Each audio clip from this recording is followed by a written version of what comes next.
This is part 3. So we did the daisy and we've done the cross, and so we're here. But what we've got to do now is we need to get the white corner pieces into these spaces here, which is quite difficult to explain.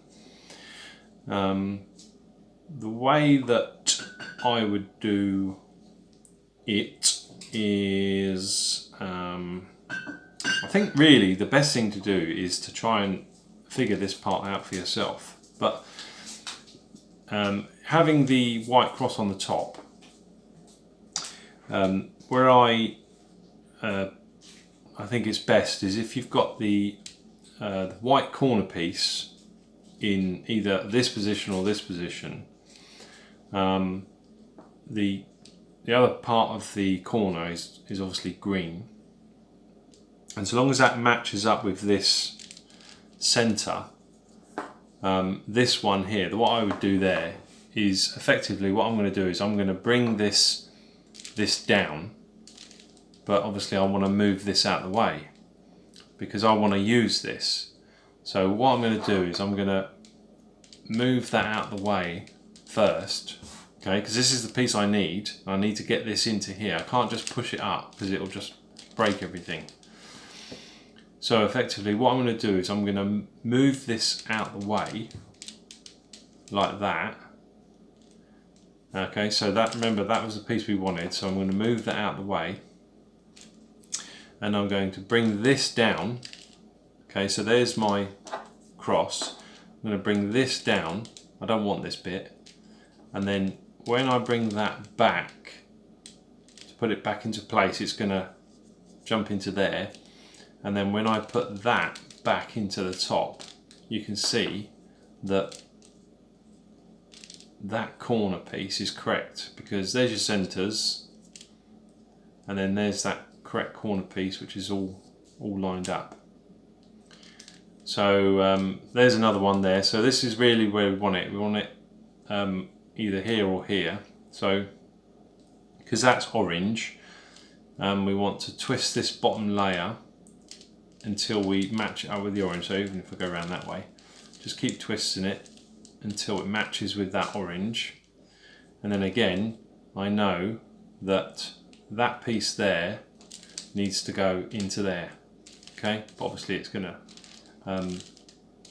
mess up that. So I need to get this piece out of the way and get this piece here.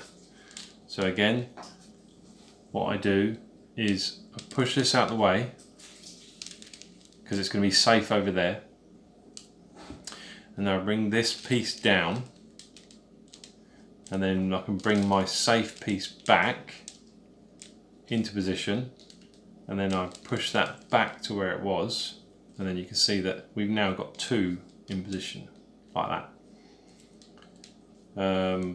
Again, so there's one there, but we'll leave that for the minute.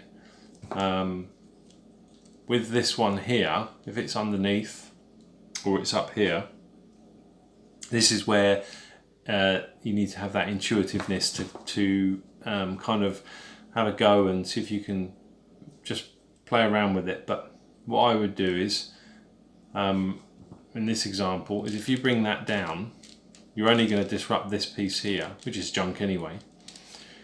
And then that will move that one down away.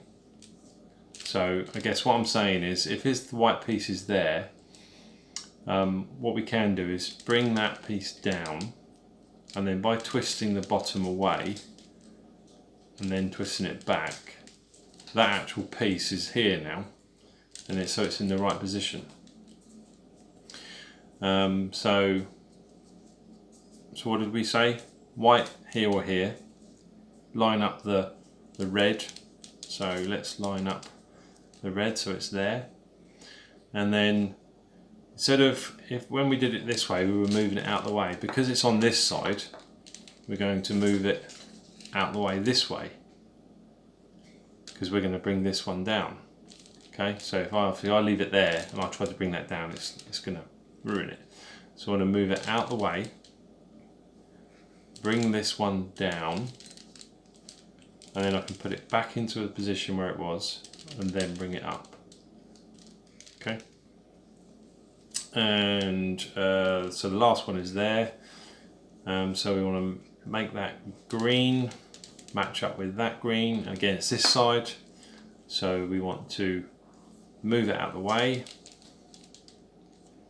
bring this down, and then slot it back in position, and then put that back on the top, and then you've got your white top then. So that's quite difficult to explain, and it's probably going to take you a few attempts to get that, but just have a play around with the cube and see if you can get the white top with all your centers still all intact. Okay, thanks guys.